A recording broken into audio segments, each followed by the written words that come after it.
Welcome to the Albert Park paddock following the Australian Grand Prix. After 3 years, Formula One was finally back racing at this wonderful, wonderful track. And it was Charles Leclerc who scored Ferrari's third victory in the last 4 Grand Prix around this circuit. A pretty dominant win for Leclerc, and he's opened up a massive lead at the top of the Drivers' Championship already. But it was another painful day for Red Bull and Max Verstappen. Verstappen was on course to finish second, and then an issue with 19 laps to go forced him to park up at the side of the track and retire from the race. It's his second retirement in 3 race weekends, and already Verstappen's title hopes look like they've taken a real blow.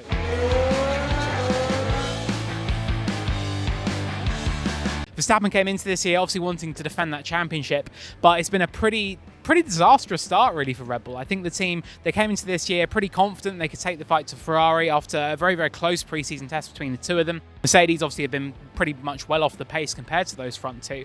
I think Red Bull, they were encouraged by what they were doing, but it's not been a good start to the season for the team.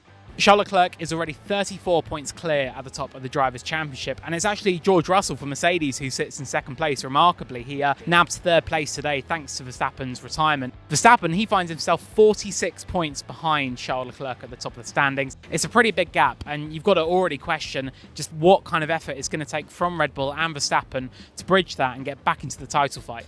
Now, the reliability woes for Red Bull so far this year have all been relating to the fuel system. This was what caused Verstappen and his Red Bull teammate Sergio Perez to both retire in the closing stages of the Bahrain race. Max said after the retirement here in Australia, he said it's unacceptable, and he said, look, I don't even want to think about the championship right now. It's a real setback, obviously, to be so far behind. Christian Horner, we spoke with him in the paddock just about a couple of hours after the race. Horner said that it was a fuel system issue that had caused the problem. He said it was external to the tank, but importantly, he said it was totally separate to what had happened to the Red Bull cars in Bahrain. So it does sort of point to a general issue there for Red Bull, but the fact they are slightly different issues, so it's something that the team, I think, really do need to get on top of very quickly. Horner himself said that as well. He's something they really need to understand, because this level of reliability, as Verstappen said, it is unacceptable. It's not something the team can really tolerate or dealing with in terms of sustaining a championship fight. So I think a lot of work for Red Bull to do there. The engine is in quarantine now. It's going to go back to the Honda facility at Sakura. Horner said from the initial look at it and feedback, looks like the power unit is going to be fine to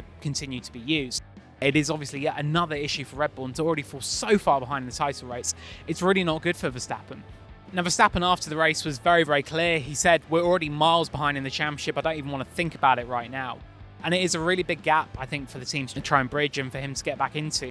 At no point last year did the gap between Verstappen and Hamilton ever get as big as 34 points, which is Leclerc's overall lead, and definitely not 46 points. That's pretty much good as 2 race wins without any reply. So there's a long way for Verstappen and Red Bull to come back. Christian Horner, he was asked, are there any concerns about the championship and sort of where you guys are standing right now? And he said, look, we're barely 10% of the way through the championship, which is true. We're round 3 of 23. There's still a long way to go this season. But you've still got to think that this is the kind of ground you can't really afford to lose right now. Championship obviously can be decided by such fine margins. We saw that last year. It came down literally to the last lap of the season. And you do think of sort of instances such as Verstappen's retirement in Baku, for example, or the clash at Monza. Things like that. That would have really changed the championship picture.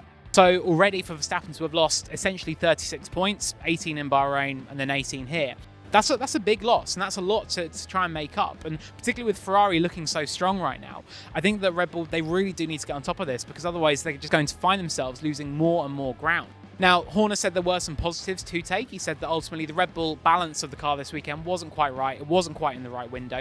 He didn't think that Ferrari were really catchable all the way through the weekend, and I think we saw that in qualifying. Leclerc really smashed that final qualifying lap, took pole by nearly 0.3 of a second, and then in the race he always seems to have the measure of Verstappen struggled a lot more with graining on the front left in particular. The gap grew pretty considerably through the opening stint, was then brought closer by the safety car. Verstappen, he got a little bit close on the second restart, but it was never sustained, and Leclerc was then able to check out and in the end win the race by 20 seconds over Sergio Perez in second place. He even at the end was saying, look, I want to go for the fastest lap. Ferrari said to him, look, don't worry too much about it, you've got it in hand. Like, we don't think anyone's going to go any quicker. And Leclerc still did. On the final lap, he put in a time that was very quick. I believe at 1:20.2. That meant that Fernando Alonso, who'd obviously made that very late pit stop, he couldn't even beat that. He did a 20.8. So really impressive stuff by Ferrari. Horner did make the point that Ferrari has been working on this project a lot longer than Red Bull, which is very true. We know Ferrari suspended development of last year's car very early. That allowed them to put more resources into this year's car. Ferrari also had the benefit of more wind tunnel time, a lot more aero running because of their poor performance in 2020, and that obviously, in terms of the balance and new rules, it means you get more time in the wind tunnel, and that obviously would have come into play as well. So I think there's a few factors there. Red Bull, they're pretty pleased. The fact, look, okay, they've started so far behind in terms of when their project started and having less wind tunnel time. So to be in this fight with Ferrari already is a very, very good sign. We know at Imola, that's probably where most teams are going to be bringing their first major upgrade package of the season. So it'll be very interesting to see what Red Bull bring. Horner said that it's a bit of an evolution of sort of what they've got at the moment, but he said it's all going in a good direction. They're happy with what they've got. They can understand, I think, some of the balance issues they've had so far this weekend, and said that the issue at Imola is that it's a sprint race. So you've literally only got FP1, and then you're into qualifying, and then we've got FP2 on Saturday, but by then everything's in Parc Fermé. So it's definitely going to be a challenge for Verstappen and Red Bull. But I think that we've come to learn in Formula 1, you can never really write a team off, and I think particularly Red Bull and Verstappen, I think that's such a potent combination that it's obviously way too early to say their title race is over or anything like that, but there's a lot for them to do. I think there's a long way for them to try and claw back right now.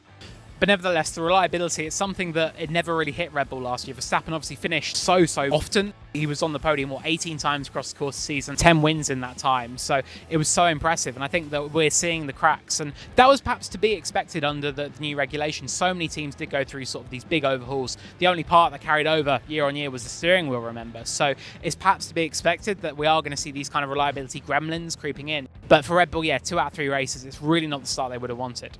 And much as we consider what Max Verstappen's title chances are looking like and perhaps how much of a hit they've taken, on the flip side, you got Charles Leclerc and how much of a step forward he has taken. To be so far clear already is really quite remarkable. It's the biggest lead for a Ferrari driver at the top of the Drivers' Championship since Fernando Alonso in 2012. We all know how that ended. He obviously didn't win the title that year. And today marked the first Grand Slam for a Ferrari driver, so that's pole position, fastest lap, win and lead every single lap of the race since Alonso in 2010 at the Singapore Grand Prix. So really, really impressive. And next up for Ferrari is Imola. I know Monza is traditionally Ferrari's home race, but Imola is actually closer to Maranello. It's definitely a race that is going to be full of the Tifosi. And Leclerc said, look, obviously it's great to be going there with such a big championship lead. I'm very, very happy with how this season has started. But he said, look, I don't want to think about it. I don't want to think about any extra pressure. We've got so long to go this season, so let's not dwell on it too much. But I think that there are so many good signs for Ferrari right now. The car seems to be in a really good spot. Yes, it's more mature. Yes, it's had more wind tunnel time. But this weekend was really, I think, the first time we saw Ferrari take a big step forward and really be out of reach for the rest of the field. So it's very, very encouraging for the Tifosi. I'm sure they're going to have a lot to celebrate at Imola in a couple of weeks' time.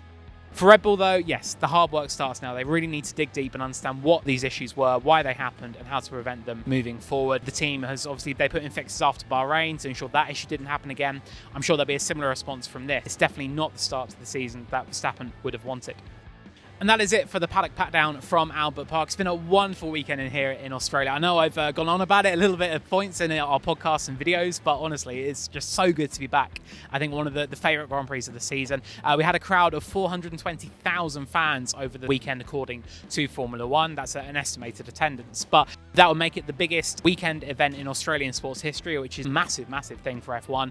I think it really shows just the good health that F1 is in right now. Daniel Ricciardo was being mobbed everywhere he went and came away with a good haul of points here. He can be pretty pleased, but it's looking like the championship picture. I think Leclerc has built an early lead, but there's still a long way to go this season, and we will see you in a couple of weeks' time from Imola for the Emilia-Romagna Grand Prix.